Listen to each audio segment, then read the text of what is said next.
Next up, I'm going to do the New York Giants at the Jacksonville Jaguars. Um, I find myself with every game watching the Giants that they have a lot of calls for them. They have just been so, and I know it's a cliche around the league right now, but like you can't not watch those games and think, wow, they were lucky.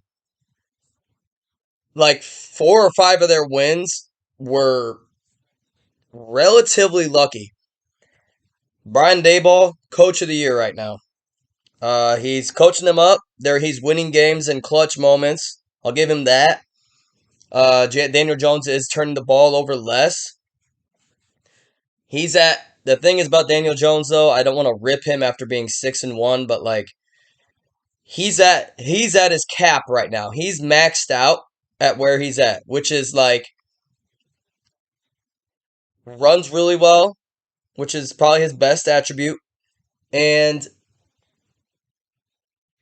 makes timely throws. He's not accurate. He's not like overly dominant with like playing quarterback in general. Like he can't just like pick you apart like doop doop doop 5 yard, 10 yard, 15 yard. He's not one of those.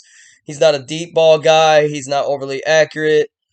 Um, he's just being put in a really good situation. He has a really good running game going. His offensive line's blocking enough for him in order for him to make a play here and there, and it's been enough to get a win.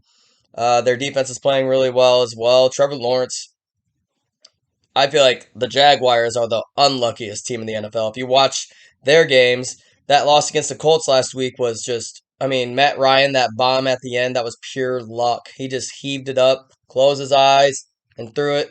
Touchdown, game over. Jaguars have had a season like that. Maybe I think they might need one more season of losing with a legitimate coach in order to be humbled, I guess.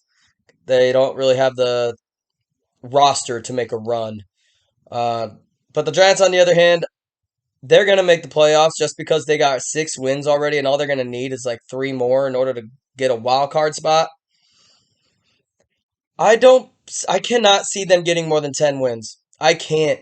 I just can't. They're playing so ugly right now. And Barkley was injured and out. I mean, he played great, but I mean, he was out and in again. Like one of these days, it's going to be something major.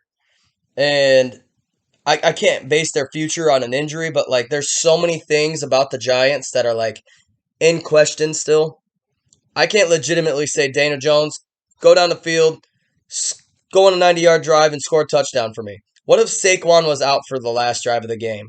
Is Daniel Jones going to drive you 90 yards down the field? 80 yards, 70 yards?